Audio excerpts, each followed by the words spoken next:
साधना news के खास कार्यक्रम हेलो डॉक्टर में आज हम किडनी से संबंधित बीमारियों पर चर्चा करेंगे। खासतौर पे किडनी से जुड़े हुए जो आहार श्रृंखला है वो कैसी होनी चाहिए, क्योंकि इन दिनों आम होती जा रही है किडनी की परेशानियां, और भारत में बताई जा रही है कि हर साल लगभग 3 लाख लोगों को डायलिसिस की जरूरत पड़ती है। तो तमाम पहलू को समझेंगे और हमारे साथ में डॉक्टर भावना रुंगटा जी और हेल्थ एक्सपर्ट के तौर पे रंजीत अग्रवाल जी मौजूद हैं। सबसे पहले तो रंजीत जी, इस विषय पे चर्चा करना हमने आज तय किया था। ये विषय काफी अहम है क्योंकि भारत में आम समस्या होती जा रही है। लोग किडनी की बीमारी से ग्रसित तो हो जाते हैं, लेकिन उनको ये नहीं मालूम होता कि उनको किस तरह का आहार लेना चाहिए। सही कहा गांधी जी आपने कि हम कल विश्व किडनी दिवस भी मनाया गया है पूरे भारतवर्ष पूरे विश्व में। इस पे डॉक्टर करण साहब से चर्चा भी हुई थी। आज हमारे बीच में आहार विशेषज्ञ डॉक्टर रुंगटा जी भी है और ये अच्छी तरह बता पाएंगे किडनी के पेशेंट को खान पान किडनी जब समस्या होती है तो खान पान का भी हमको ध्यान रखना अति आवश्यक है। हम दवाई तो खाते हैं डॉक्टर के हिसाब से, पर खाना नहीं खा पाते क्योंकि उस समय दिशा निर्देश देने वाला खाने के ऊपर कोई रहता नहीं है। तो बहुत अति आवश्यक हो जाता है कि हमें खाने पीने पर भी बहुत ध्यान देने की आवश्यकता है। तो इससे हमें किडनी के रोग से मुक्ति भी मिल सकती है। तो उसी सिलसिले में आज हमारे बीच डॉक्टर भावना जी है। मैं सोचता हूँ और इसमें साथ साथ शुगर की भी एक समस्या रहती है। जिनको आए दिन किडनी की समस्या रहती है, शुगर की भी समस्या रहती है, तो उसमें खाने पीने की बहुत हमें ध्यान देने की आवश्यकता है। मैं सोचता हूँ रुंगटा जी इसमें अच्छी तरह बता पाएंगे। जी नमस्ते। सबसे पहले हम बात करेंगे कि किडनी जो है उसका मेन फंक्शन क्या होता है। किडनी का मेन फंक्शन जैसे हम सबको पता है कि यूरिन का फॉर्मेशन और उसको एक्सक्रीशन। इसके अलावा हमारे बॉडी में जो भी खनिज तत्व है जैसे कि सोडियम पोटेशियम, इनके बैलेंस को मेंटेन करना, ब्लड के पीएच को मेंटेन करना, यानी एसिड और बेस के बैलेंस को मेंटेन करने का जो है किडनी सबसे बड़ा काम करती है। आप एक तरह से सोच सकते हैं कि एक छन्नी है जिसमें कि आपको कुछ छानना है, तो जो छानने का काम करती है वो किडनी करती है। अब जैसे कि मैं आपको एक एग्जांपल दूं, आप चाय बना रहे हैं या फिर आप कुछ भी चीज डाल के उबाल रहे, काढ़ा बना रहे हैं, तो काढ़ा बनने के बाद आपकी जो चाय की छन्नी होती, सपोज उसका साइज इतना सा कुछ साइज रहता है, आप उसमें जब अपना काढ़ा छान रहे होते हैं तो काढ़ा में अगर ज्यादा से ज्यादा आपका मौजूद जो काढ़े का जो तत्व है जैसे कि सपोज जीरा, अजवाइन, पुदीना, ये सब जो कुछ भी है वो ज्यादा मात्रा में हो और पानी कम हो, तो आपको देखेंगे छन्नी जो ऊपर से पूरी भर जाती है और नीचे से जो पूरा पानी काढ़ा आपका जो है निकल के बाहर आता है। वैसे ही सेम हमारी किडनी का काम होता है। जो भी खाना हम खा रहे होते हैं, खाना खाने के बाद जब वो डाइजेस्ट होता है और डाइजेस्ट होने के बाद जो पाचक रस के द्वारा जो उस पर काम करते, जो उसका न्यूट्रिशन निकलता है, वो जो है डायरेक्ट हमारे ब्लड में पहुंचता है। वो ब्लड फिर पूरे आपके शरीर में घूमता है और न्यूट्रिशन देता है और वेस्ट वहां से लेता है।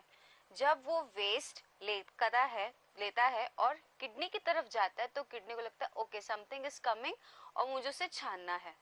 तो किडनी जो उसे फिल्टर करने का काम करती है और जो भी तत्व है जो शरीर को आवश्यक नहीं है, किडनी बहुत ही जो समझदार होती है, उस तत्व को पहचान जाती कि ये तत्व का जो है हमारे शरीर में कोई रोल नहीं है, इसे बाहर निकालना है, तो छन्नी की तरह वो काम करती है, वो सारे तत्वों को बाहर निकालती है। जो भी तत्व बाहर आते हैं that includes water, urea, uric acid, some portion of creatinine and everything, वो जब मूत्र के थ्रू हमारे शरीर से बाहर निकलता है। लेकिन हर एक चीज का एक रेशियो है कि इतने ही रेशियो में जो है किडनी आपके ब्लड को फिल्टर करेगी, उतने ही रेशियो में वो चीजों को, जो वेस्ट प्रोडक्ट्स है, उन्हें बाहर निकालेगी हमारे शरीर से। लेकिन जैसे कि शुगर की प्रॉब्लम में अक्सर हम देखते हैं कि ब्लड में यूरिन ज्यादा हो, ब्लड में शुगर की मात्रा जो है अभी भी ज्यादा है, किडनी तो फिल्टर कर ही रही होती है, फिर भी जो है शुगर की मात्रा इसलिए होती है क्योंकि मैंने आपको अभी बताया कि एक पोर्शन तक ही जो है किडनी शुगर को शरीर से बाहर निकालती, जितना वो निकाल पाए, जितना वो नहीं निकाल पाती वो वापस हमारे ब्लड में दोबारा भेज देती है और इसी तरीके से जो शुगर हमारे शरीर में घूमता रहता है। तो ऐसे में हमें क्या समझना चाहिए कि हमें अपनी लाइफस्टाइल में बहुत ही ड्रास्टिक चेंजेस की जरूरत है। खान पान के अलावा हमारे स्लीपिंग पैटर्न में, हमारे एक्सरसाइज पैटर्न में हमें जो बदलाव लाने की ज़रूरत है, जिसकी वजह से हम कुछ भी खाना खाते हैं जो उसका ग्लूकोज बनता है वो पर्याप्त मात्रा में हमारे शरीर में एब्जॉर्ब हो जाए और जितनी ज़रूरत नहीं है वो शरीर से बाहर निकल जाए। तो इसमें जिस तरह कुछ अगर नेट पे देखा जाए, जैसे कोई रिसर्च करता है तो बताया जाता है कि अगर किडनी आप डायलिसिस करा रहे हैं तो केला मत खाइए। ये सही है या भ्रांति है? क्योंकि फेक न्यूज बहुत सारी रहती है इंटरनेट की इस दुनिया में। डायलिसिस यानी कि एक ऐसी स्टेज आ जाती है शरीर का जहाँ पे किडनी काम कर देना बंद कर देती है, यानी कि उसकी जो छन्नी होती है वो एक्चुअली काम करना बंद कर देती है, मतलब वो सिकुड़ जाती है। तो ऐसे में आपको ऐसे खाना खाने की जरूरत है जिसमें किडनी को काम करने की जो है आवश्यकता कम पड़े, यानी किडनी को हमें परिश्रम देने की आवश्यकता कम पड़े।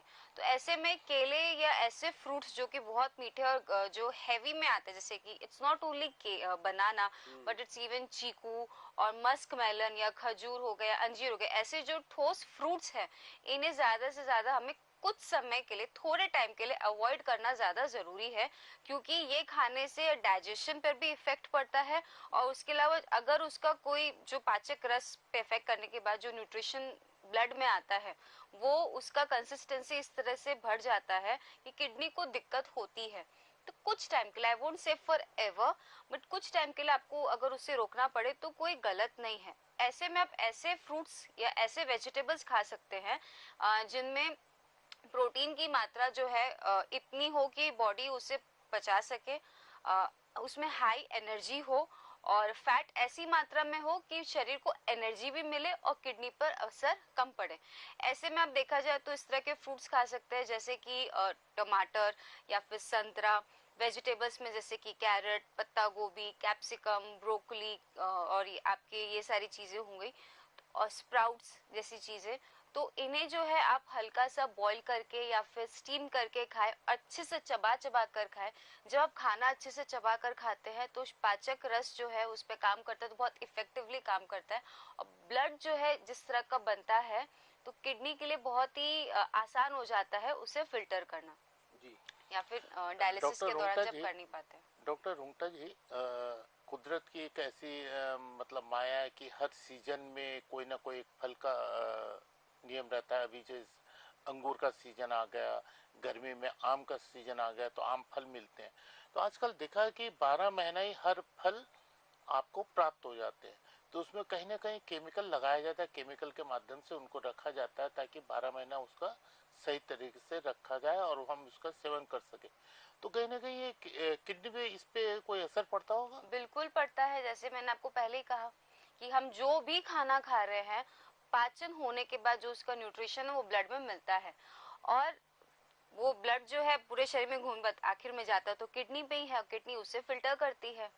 तो जितना ज्यादा केमिकल युक्त नेचुरल फूड आप खाओगे तो डाइजेशन में भी तकलीफ है और उसके बाद किडनी को भी जो है उसे छानना बहुत दिक्कत हो जाता है, क्योंकि उसके लिए लगता है कि मैं इसको कैसे काम करूं और धीरे धीरे वहां पे जो केमिकल है वो किडनी के आपके आसपास या अंदर ही अंदर जो है जमना शुरू हो जाता है। अब कोई भी चीजें जब जमना शुरू होगी तो ऑब्वियसली उसके लिए काम करना बड़ा मुश्किल होगा। एक कमरा है, अगर उसमें बहुत सारे लोग हम आ जाए, इकट्ठे हो जाए तो सांस लेना मुश्किल है। वैसे ही किडनी के साथ है, जो भी खाना हम इस तरह का खा रहे जो कि डाइजेस्ट जल्दी से होता ही नहीं है, शरीर के लिए बहुत ही फॉरेन मैटर है, और अगर वो शरीर में आ जाए तो शरीर के अंदरूनी परत में, अंदरूनी हिस्से में वो जमना शुरू कर देता है। तो ऐसे में किडनी का काम कर देना, बंद कर देना बहुत नॉर्मल है। तो ये दो चीज अपने मैं अनुभव किया और मैं देखा हूँ, इस बहुत नजदीक से देखा हूँ। जो एक बुजुर्ग आदमी को, उम्र दराज व्यक्ति को किडनी की समस्या होना, डायलिसिस की समस्या होना, और एक कम उम्र में किडनी की बीमारी होना और डायलिसिस होना, दोनों में खान पान में कुछ न कुछ तो फर्क पड़ता ही होगा। यस, आज की युवा पीढ़ी में हम जैसे जानते ही है कि फास्ट फूड का चलन जो है बहुत ज्यादा हो गया है। तो ऐसे में जो भी chemically treated food, I will say now कि आजकल केमिकली ट्रीटेड फूड आ गए हैं, चाहे वो आपके बाजार में मिलने वाले चिप्स से लेके आपके मैकडोनल्ड्स में मिल रहे बर्गर में, केमिकल होना जरूरी है, क्योंकि वो चीजें यहाँ नहीं बनती है, वो इम्पोर्ट होती है। तो ऐसे में उनमें केमिकल्स होना स्वाभाविक है, जिसकी वजह से फटाफट बन के जो है हमारे सामने परोसा जाता है। और एग्जैक्टली जब आपका खाना ही इस तरह का केमिकली ट्रीटेड है तो ऑब्वियसली आपके शरीर में जो है प्रॉब्लम आएंगी ही। किडनी को जो उसको फिल्टर करना ब्लड को बहुत मुश्किल होगा। तो यंगस्टर्स को भी अगर किडनी की प्रॉब्लम हो रही है तो it's not at all a new thing. Also stress factor, आजकल जो है लोग अपने आप को मैनेज नहीं कर पा रहे हैं, चाहे अपने फाइनेंस हो चाहे अपने रिलेशनशिप्स होते हैं, ऐसे में स्ट्रेस भी बहुत आता है, उसका भी इफेक्ट हमारे डाइजेशन पे पड़ता है। दूसरा, हवा पोल्यूशन की वजह से भी जो है इतनी सारी जो हवा जो है हमें शुद्ध मिलना आज के ज़माने में खास करके सिटीज़ में बहुत मुश्किल है। तो ऐसे में उनका बीमार पड़ना, चाहे किडनी हो चाहे लंग्स हो, बहुत ही इजी है। एंड अगर हम ओल्ड एज पीपल की बात करें तो डिपेंड्स अपॉन कि वो शुरुआत से लेकर अब तक उन्होंने अपने आप को कैसे रखा है, उस पर भी डिपेंड करता है। अगर उन्होंने भी अपनी लाइफस्टाइल को अच्छा नहीं रखा होगा, दिन भर स्ट्रेस में रहे होंगे या फिर स्मोकिंग, अल्कोहल ड्रिंकिंग, इन सब में रहे होंगे, तो एक एज आने के बाद उन्हें भी प्रॉब्लम होना स्वाभाविक है। आपने क्या खाना चाहिए क्या नहीं खाना चाहिए इस पे आपने विशेष बात की। एक पहलू और आना चाहूँगा मीट के ऊपर। मीट चाहे फिश हो गया चाहे चिकन हो गया, इसका कितना फर्क पड़ता है? इसका तो देखा जाए तो काफी ज्यादा फर्क पड़ता है, बिकॉज आई बिलीव, मेरे मानने से नहीं है, ह्यूमन जो है उसका जो डाइजेस्टिव सिस्टम है वो बना ही नहीं है कि वो मीट या फिर नॉनवेज फूड को जो है ढंग से पचा सके। पर फिर भी ट्रेडिशंस चलते आ रहे और लोग उसे खाते जा रहे हैं। तो मीट में मिलने वाले जो खास करके हाई प्रोटीन होते हैं, इसके अलावा मैं आपसे ये कहूंगी कि जो भी जानवर जिसको हम खाते हैं, पहली बात तो आजकल फार्म्स बन गए, चाहे पोल्ट्री फार्म हो चाहे फिश फार्मिंग हो, ये सब आजकल चलने लग गए हैं। तो उनको जो है अच्छा सही खाना मिले ऐसा जरूरी नहीं है, जो कि हम मानते, जैसे हम जानते हैं कि खेतों में भी पेस्टिसाइड्स और यूरिया का इस्तेमाल होता है, तो ये तो फार्मिंग में तो क्या ही कोई चीज को जो है छोड़ा जाएगा। तो ऐसे में उनके अंदर भी जो केमिकली चीजों के जो परिवर्तन होते हैं उनके मसल्स में, उनके मांस में, उनके फैट में, उसका भी डायरेक्ट असर जो है वो हम पे पड़ता है। इनफैक्ट अगर देखा जाए तो वेजिटेबल्स और फ्रूट्स की अपेक्षा मीट ज्यादा आजकल हार्मफुल और डेंजरस होता जा रहा है। ये कहा जाता है कि मछली काफी हेल्पफुल होता है किडनी पेशेंट के लिए। Every food is good, but what I would suggest is कि आप अपने सोर्स को देखिए कि आपके सोर्स जो आप जहाँ से वो चीजों को ला रहे, चाहे फिश हो चाहे मीट हो, वो कौन से अच्छे रिलायबल सोर्स से है। अगर वो सही सोर्स से है then there is no problem in that. But problem ये है कि हमारी जो सोर्सिंग जिससे हमारा फूड आ रहा है वो कितना अच्छा है। क्योंकि इन दिनों तो आप देखिए कि फल और सब्जियों में वेट बढ़ाने के लिए पेस्टिसाइड का इस्तेमाल होता है, तो उससे भी काफी फर्क पड़ता है। बिल्कुल, चाहे वेजिटेबल्स हो चाहे वो मुर्गी हो दोनों के वेट को बढ़ाने के लिए केमिकल्स और यूरिया पेस्टिसाइड्स का इस्तेमाल हो ही रहा है। और कहा यह जाता है कि रोज खाओ अंडे, मंडे और संडे रोज खाओ अंडे। ये अगेन हाँ, डिपेंड करता है, मैंने आपको पहले कहा कि क्योंकि ह्यूमन की बॉडी जो है ज्यादा आपके नॉनवेज फूड को पचाने के लिए जो है बनी नहीं है। It is all made to eat and digest vegetarian plant based food. तो अगर आप मीट या एग भी खा रहे हो तो इट ऑल्सो डिपेंड्स कि आप कितनी एक्सरसाइज कर रहे हैं। It's all depend upon your digestion. एक बात देखा जाता है अमूमन जो वेस्टर्न कल्चर में आता है कि दूध के साथ अंडे लिया जाता है। कई कंट्री में ऐसा प्रचलन भी है, भारत में भी लोग ऐसा लेने लगे हैं। माना ये भी जाता है कि दूध पचने में बहुत समय लगता है उसको पचने में, तो इस पे थोड़ा सा प्रकाश आप डालेंगे? बिल्कुल, दूध पचने में टाइम भी लगता है। और दूध की माने तो एक बहुत ही सिंपल सा कॉमन आपको कुछ क्वेश्चंस पूछूंगी, सर आप दोनों जवाब मुझे जरूर दीजिएगा कि जो दूध है वो किसे आता है? किससे आता है? गाय किसे आता है? किसे आता है? It all come to mammals. Mammals यानी कि वो प्राणी जो कि जब बच्चों को जन्म देते तो वो उनकी तरह ही होते, बहुत ही छोटे से होते, अंडे नहीं देते, वो अपनी तरह बच्चों को बाहर निकालते हैं। तो मैमल्स इंक्लूड्स फीमेल्स, फीमेल्स जैसे कि ह्यूमन बींग्स, कुत्ता, डॉग, कैट, बफेलो, गाय, आई मीन काउ, और फिर आपके लायन, टाइगर, लाइनस, टाइग्रेस। तो ऐसे आदि जितने भी जानवर है, ये फीमेल्स जो मैमल्स होते हैं, इन्हीं को जो है बच्चा होता है और इन्हीं को ही दूध आता है। तो ये दूध कब आता है? बच्चे होने के बाद ही ये दूध आता है। ये दूध एग्जैक्टली आता है। हाँ, जब वो फीमेल्स प्रेग्नेंट होती हैं और जब बच्चे को जन्म देती तब तुरंत ही जो है वो दूध आता है। तो गाय के बछड़े के लिए गाय का दूध आता है, ह्यूमन को जब बच्चा होता है तो ह्यूमन के स्तन से दूध आता है। और वो तब कब तक आता है? जब तक मतलब कुदरत की है, बच्चों को जब तक रिक्वायरमेंट रहती है या बच्चों को एक समय सीमा रहती है, उसमें बच्चे के लिए कितनी मतलब पोषक तत्व रहते हैं, उस पोषक तत्व के अनुरूप बच्चा लेता है। एग्जैक्टली तो बच्चे जब तक बड़े नहीं हो जाते, जब तक उनके दांत इस प्रकार के नहीं आ जाते, तब तक जो है उन फीमेल्स को दूध आता है, बच्चे उस दूध को लेते हैं और वो दूध सर के बाल से लेके पैर के नाखून तक उस बच्चे को जो है नरिशमेंट देते हैं। अब आप देख सकते हैं कि ह्यूमन का स्ट्रक्चर और एक गाय भैंस का स्ट्रक्चर बहुत ही डिफरेंट होता है। तो ऐसे में उनके मिल्क का कॉम्पोजिशन यानी केमिकल कॉम्पोजिशन बहुत ही डिफरेंट होता है। प्रोटीन की मात्रा जितनी ह्यूमन मिल्क में होगी उससे कई गुना ज्यादा आपके गाय और भैंस में होगी, क्योंकि उनका ढांचा वैसा बनना होता है। तो ऐसे में अगर आप ये कहें कि दूध जो है पचने में भारी होता है, वो बिल्कुल सही है, क्योंकि वो दूध गाय का दूध उसके बछड़े के लिए आया होता है, ना कि ह्यूमन के लिए। लेकिन सिविलाइजेशन के तौर पर जैसे जैसे हम आगे बढ़ते गए तो हमें ऐसा लगा जो भी जानवर हम इनका इस्तेमाल कर रहे होते हैं अपने व्यापार के लिए, तो उनकी सारी चीजें हमारी है, तो उनका जो दूध आता है वो भी हमारा है, क्योंकि आसपास खाना जब उस वक्त अवेलेबल नहीं होता था तब लोग उनके दूध का इस्तेमाल करते थे। पर सच तो यही है कि गाय का दूध जो आता है वो उसके अपने बछड़े के लिए आता है, ना कि हमारे लिए। तो ऐसे में अगर मिल्क इंटॉलरेंस हो तो ये बहुत ही स्वाभाविक है, इसमें कोई शौक होने वाली बात नहीं तो है। आपका ये कहना है कि डाइट में मिल्क को शामिल ना किया जाए? अगर आप डाइट में मिल्क और मिल्क के प्रोडक्ट्स को शामिल नहीं करते तो आपकी हेल्थ जो है, अभी जो हेल्थ है इसका 10 टाइम्स आपकी हेल्थ बेटर हो सकती है अगर आप मिल्क और मिल्क प्रोडक्ट्स को इस्तेमाल नहीं करते तो। मिल्क प्रोडक्ट से पनीर, चाय, रसगुल्ले, मिठाई, ये सारी चीजें। एग्जैक्टली तो अगर आप ये सब चीजों का इस्तेमाल नहीं करें तो आपकी हेल्थ जो तो आज की जिंदगी में हर कोई बड़े स्तर पे इन सारी चीजों का इस्तेमाल कर रहा है। सॉरी टू से बट आजकल लोग वीगनिज्म को भी फॉलो कर रहे हैं, दूध और दूध से बनी चीजों को अपनी जिंदगी से हटाकर प्लांट बेस्ड डाइट को अपनी लाइफ में ला रहे हैं और बड़ी भारी मात्रा में जो है लोग इसको फॉलो कर रहे हैं। हमारे जो इंडिया के captain Virat Kohli, he is purely vegan and his wife Anushka Sharma जो कि प्योरली वीगनिज्म पे को फॉलो कर रहे हैं, बहुत ही अच्छा गेम खेल रहे हैं विराट कोहली।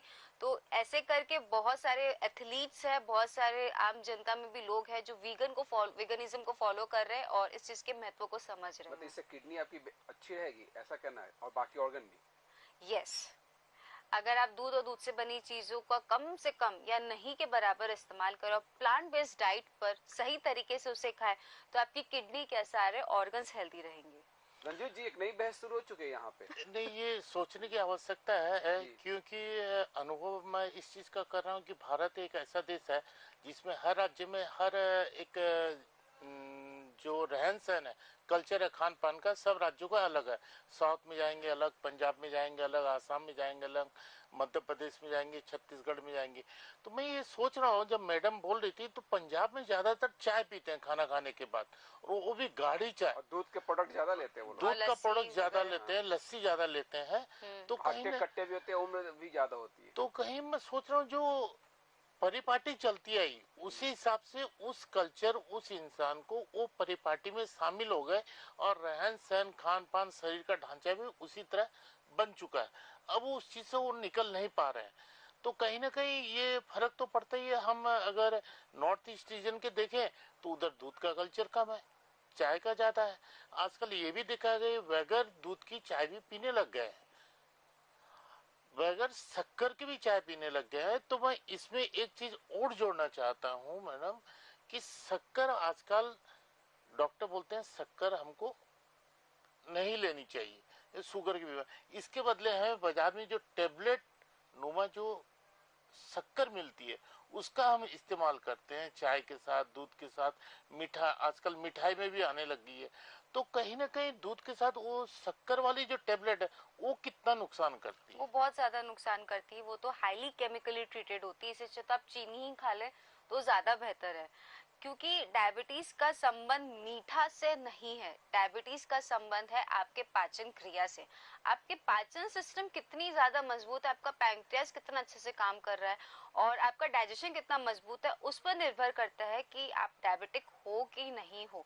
अगर आपका डाइजेशन मजबूत है, आपके पैंक्रियास अच्छे से काम कर रहे, तो आप जो भी खा रहे हो वो अच्छे से हजम होगा ही। हाँ, ये जरूर है कि कितनी मात्रा में खा रहे हो और कैसे कैसे खा रहे हो। अगर आप हर थोड़ी देर में बहुत सारा कुछ ना कुछ खाए जा रहे हैं तो बॉडी के लिए बहुत मुश्किल हो जाता है उसे पचाना, कि वो कितना पचाए कैसे नहीं पचाए, that is a different thing. But जो शुगर की जो टैबलेट्स आ रही है, जैसे शुगर फ्री या जो भी डाल रहे हैं लोग आप जिंदगी में यूज कर रहे हैं, that is highly chemically treated, जो कि आपको और भी ज्यादा बीमार बना सकती है। तो उसके बजाय आप गुड़ का इस्तेमाल करिए। आप चाहे तो स्टेविया की पत्तियों का इस्तेमाल कर सकते हैं, और बहुत ज्यादा हो तो थोड़ी बहुत चीनी का इस्तेमाल करें तो कोई बुरी बात नहीं है। मेक श्योर कि आप अपनी लाइफस्टाइल में और दूसरी चीजें जो है वो करेक्टली कर रहे हो, जैसे कि सलाद का जो है अपने लाइफ में बहुत ज्यादा इस्तेमाल कर रहे हैं, गाजर, मूली, ककड़ी, ये सब जो सैलड्स हैं इनको आप ज्यादा से ज्यादा खाइए, और कसरत करिए, वॉकिंग पे जाइए, अपने आप को स्ट्रेस फ्री रखिए, खुश रहिए, तो आपका डाइजेशन ऑटोमेटिकली अच्छा हो जाएगा। आपने एक सिविलाइजेशन की बात की, मैं थोड़ा उस पर आना चाहूँगा, क्योंकि रेगिस्तानी इलाकों में देखिए फल सब्जियाँ तो मिल नहीं पाती, वो बेस है मीट के ऊपर।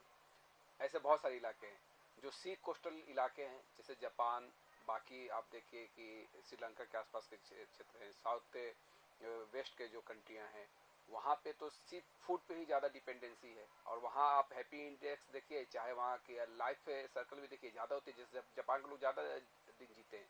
तो ये कैसे मुमकिन है? ओके, सो जो भी अपने आसपास जो रीजन में रहते हैं वहाँ पे प्लांट्स तो उगते ही है, जैसे कि डेजर्ट में खजूर तो होता ही है।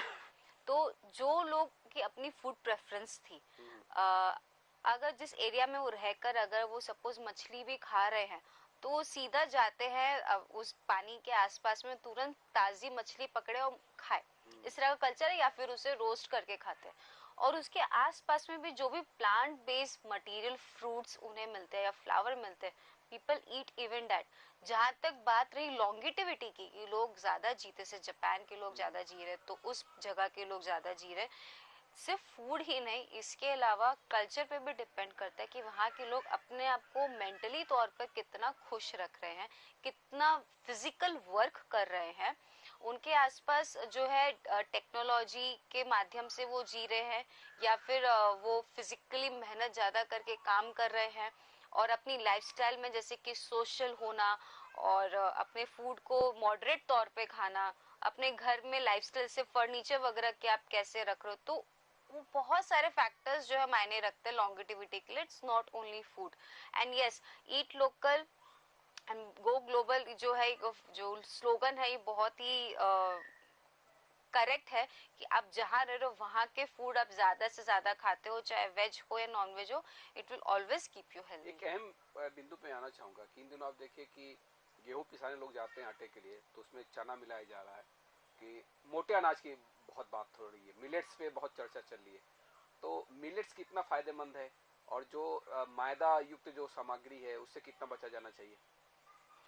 ओके, सो गेहूं का इतिहास इंडिया में तो 100-150 साल पुराने से ज्यादा है ही नहीं। उससे पहले ही लोग जो है रागी, ज्वार, बाजरा, कोदो, कुटकी, ये सारी चीजें खाते ही थे। तो पहले ग्रीन रेवोल्यूशन और व्हाइट रेवोल्यूशन जब आया तो लोग इस चीज को भूल कर जो है आटा की तरफ गए, और फिर आटा को भी जब और रिफाइन किया गया तब हमारे कल्चर में आया तो सुहाली, पेठे के तौर पे, पूरन पुली के तौर पे, गुजिया के तौर पे, हर तरफ से जो है ये आने लग गया। पर जो चीज शरीर के लिए बनी नहीं है और शरीर को नुकसान करती है तो करती है, इसमें इस चीज को हम नकार नहीं सकते। मिलेट जो है मोटे अनाज में है और उसका फायदा बहुत है, और उसको करेक्ट तरीके से अगर खाया जाए तो वो शरीर को बहुत ज्यादा फायदा देती है। और मैदे की जहाँ तक बात है, क्योंकि कल्चर के तौर पे देखा जाए तो शुरुआत से कुछ टाइम से, लाइक 50-60 साल या 100 साल से देखा जाए तो लोग सुहाली, मठरी, गुजिया इन सब का इस्तेमाल कर रहे हैं। तो आप चेंज कर सकते हैं। मैदे की जगह आप चाहे आटा हो या और कोई मिलेट हो उसका इस्तेमाल करके देखिए, उसे उन चीजों को बनाइए, तो आपका टेस्ट भी बदलेगा और आपको हेल्दी भी रहेगा रोटी वो। तो एक अहम हिस्सा हो चुकी है इंडियन कल्चर में। Yes exactly. तो चना जो मिलाया जाता है, चाहे बाकी जो बाजरे मिला दिया जाता है गेहूं के साथ, तो कितना रेशियो होना चाहिए जो वो आपके लिए? रेशियो ही गलत है। जी रेशियो की बात ही नहीं है, आपको एक टाइम पे एक ही अनाज खाना है, बिकॉज डाइजेशन में जो है ये बहुत हेल्पफुल रहेगा। लाइटनेस, आप ज्यादातर क्या होता है हम जब खाते हैं ना तो तब पेट भरा भरा है, हमें बहुत भारीपन फील हो रहा है। इट्स ऑल बिकॉज कि आप एक लेकिन टाइम पे बहुत आजकल सारे थालियों में आप कॉम्बिनेशंस देखिए में। कि मीठा भी होता है, खट्टा भी होता है, सब्जियां बहुत प्रकार की होती है, हाँ चावल भी होता है, रोटी भी होती है, पापड़ भी होता है। तो सबके लिए सब छप्पन तरह भोग, का 56 भोग जब आदमी खाने बैठे तो बहुत सारे उसमें मिश्रण होते हैं। हाँ, तो सबकी अपनी चॉइस है। Again it's totally depend upon digestion too. But अगर आपको पता है कि आप इतने सारे कॉम्बिनेशन का खाना खाएंगे और आपको पेट भारी भारी लगेगा, विच इज अ इंडिकेटर कि आपने जो खाया है वो शरीर को जो है बहुत मुश्किल हो रहा है उसे हजम करना, तो यू हैव टू थिंक कि मुझे अपना ईटिंग पैटर्न कैसे करना है। आपको लग रहा है कि भाई आप एक टाइम पे एक अनाज खा रहे हैं और सब्जियां खा रहे हैं और कम मात्रा में नहीं की मात्रा में मीठा खा रहे हैं और आपका पेट हल्का रह रहा है, you are fresh and healthy, then go for that. अगर आप 2 अनाज एक टाइम पचा सकते हैं then it's also very good. But basically देखा जाए, अगर डाइजेस्टिव सिस्टम को अगर आपको वर्कलोड नहीं देना हो तो it's better to eat 1 cereal at 1 time. जी रंजी जी। डॉक्टर रुंगटा जी, मैं बैठे बैठे वही सोच रहा था कि आजकल की भागदौड़ की जिंदगी में जिनको शुगर रहती है, जिनको किडनी की समस्या रहती है, तो मैं फिर वही पुराने बीपी की भी समस्या हो हाँ, जाती है उसके साथ में। तो कहीं ना कहीं हम जैसे नॉर्मल एक टेबलेट लेते हैं पेन किलर, उसमें शरीर में अंग पे कहीं ना कहीं वो पेन किलर की ज्यादा मात्रा में लेते हो तो असर पड़ता है। वैसे शुगर फ्री टेबलेट लेने से शरीर में किस अंग को ज्यादा नुकसान होता है? शुगर से रिलेटेड जो भी उनकी टैबलेट्स है, इंसुलिन के इंजेक्शंस होते हैं जो लिए जाते हैं, वो भारी मात्रा में आपके आईज और किडनी पर इफेक्ट करना शुरू कर देते हैं। फिर उसके बाद जब आपका ब्लड सर्कुलेशन, क्योंकि किडनी पे इफेक्ट हो गया यानी कि किडनी जो है उसे छानना बंद कर रही है और किडनी काम करना बंद कर दिया यानी कि आपका ब्लड जो है नहीं नहीं, तो ढंग से। इसमें मैं ये कहना चाहता, क्या इंसुलिन लेना बंद कर देना चाहिए अगर इफेक्ट कर रहा है तो? उसकी डोज को जो आपको कम से कम मात्रा में लेके अपनी लाइफस्टाइल में मॉडिफिकेशन करना जरूरी है, क्योंकि आप इंसुलिन एक दवा है, ये कोई खाना नहीं है तो एक दवा ही। जी। अगर आपके जो मूलभूत कारण है वो आपके लाइफस्टाइल में ही गड़बड़ी है, आपको उसको ही सुधारना पड़ेगा। तो क्या डायबिटीज खान पान से ठीक हो सकता है, आप ये बिल्कुल कहना ठीक हो सकता है। अगर खान पान की गड़बड़ी से डायबिटीज आ सकता है तो खान पान के सुधार से डायबिटीज ठीक भी हो सकता है। तो मतलब डायबिटिक एक्सपर्ट के पास जाने की आवश्यकता ही नहीं है फिर? डायबिटीज एक्सपर्ट वो होते हैं जो आपको बताते हैं कि आप कहाँ गलती कर रहे हैं और आपको कैसे सुधारना चाहिए, तो डायबिटीज एक्सपर्ट का होना जरूरी है। जी जी जी। तो कहीं ना कहीं ये चीज में इंसुलिन जो बोलते हैं कि डॉक्टर बोलते हैं कि आपको हफ्ते में 3 दिन लेना पड़ेगा या रोज आपको इंसुलिन ले लेना पड़ेगा, जिसको 400 से ऊपर 400 तो बहुत बड़ी मात्रा में मतलब शुगर पाए देखा गया है। फिर भी उनको मालूम नहीं रहता है, फिर भी वो नित्य जो खाने की क्रिया है वो वैसी चलाना चाहते हैं। अचानक एकदम हम बदलाव करना चाहेंगे खान पान में डॉक्टर के हिसाब से, तो ये कहीं ना कहीं शरीर में फर्क पड़ता है किडनी में? अचानक से तो करना किसी के लिए भी थोड़ा मुश्किल ही है। बट अगर फिर भी कोई पेशेंट बहुत स्ट्रॉन्ग एंड विल डिटर्मिनेशन का है और अचानक से अगर चीजों में बदलाव लाता है तो उसमें फर्क नेगेटिव तो बिल्कुल भी नहीं, पॉजिटिव ही होना शुरू होता है। 2 से 3 दिन के बाद में उसको अपनी हालत में सुधार दिखना शुरू होता है। और सुधार में सबसे पहले ये आता है कि उसको अपने शरीर में बहुत हल्कापन फील होता है। अगर आपके शरीर में आपको हल्कापन फील हो रहा है, इसका मतलब आप समझ जाइए कि आपके एक्सक्रीटरी ऑर्गन्स, चाहे वो आपका लार्ज इंटेस्टाइन हो, चाहे वो आपका किडनी हो, चाहे वो बॉडी के जो आपके पसीने की ग्रंथियां है, जो भी है, वो ढंग से काम करना उन्होंने शुरू कर दिया है और आपका वेस्ट जो है वो ढंग से निकलना शुरू हो जाएगा। तो ऐसे में आपकी किडनी पे बहुत ही पॉजिटिव इफेक्ट तभी भी आएगा अगर आप एकदम झटके से हर चीज को जो है बदलते हैं। रुंगटा जी, ये चीज मैं आखिरी एक मेरा एक सवाल रहेगा, स्मोकिंग का किडनी में कितना इफेक्ट रहता है? बहुत शराब भी जोड़ लेते हैं इसमें साथ में। Obviously these are those foods जो कि शरीर में हजम नहीं होते हैं, बल्कि वो इकट्ठे होते हैं। अगर स्मोकिंग हजम होता तो लंग में जमते नहीं वो, तो ऐसे ही लंग्स की बात हो चाहे किडनी की बात हो, वो जमना शुरू हो जाते हैं, वो हजम नहीं होते, वो जमना शुरू होते। जब भी कोई चीज जमना किसी ऑर्गन में शुरू करती है तो किसी ऑर्गन को अपने लिए काम करना बहुत दिक्कत हो जाती है। then obviously you have to stop tobacco in any form, whether it's smoking in the form of cigarette or in the form of तंबाकू, जो भी आप लेते हैं आपको उसे बंद करना ही पड़ेगा, क्योंकि निकोटिन एक ऐसी चीज है जो कि शरीर में जाके जमती है, लेयर पे लेयर बनाती जाती है, ऑर्गन को काम करना मुश्किल होता है, उनके लिए घुटन हो जाती है, and at the end failure, जो किडनी फेलियर की बीमारी है वो आनी ही है। और किडनी फेलियर के साथ साथ जो डायबिटिक के पेशेंट के लिए सीधे तौर पे आलू चावल मना कर दिया जाता है, तो क्या आलू और चावल सीधे तौर पे लेना ही बंद कर देना चाहिए? बिल्कुल भी नहीं, कोई भी ऐसे जो नेचुरल फूड है उसको बिल्कुल भी बंद कर देना गलत है, क्योंकि उसके शरीर में कहीं ना कोई रोल है। हाँ, उसको आप कब स्टार्ट कर सकते हैं वो एक आपको बेहतर डॉक्टर ही बता सकता है, जो डाइटिशियन या नेचुरोपैथ होते हैं।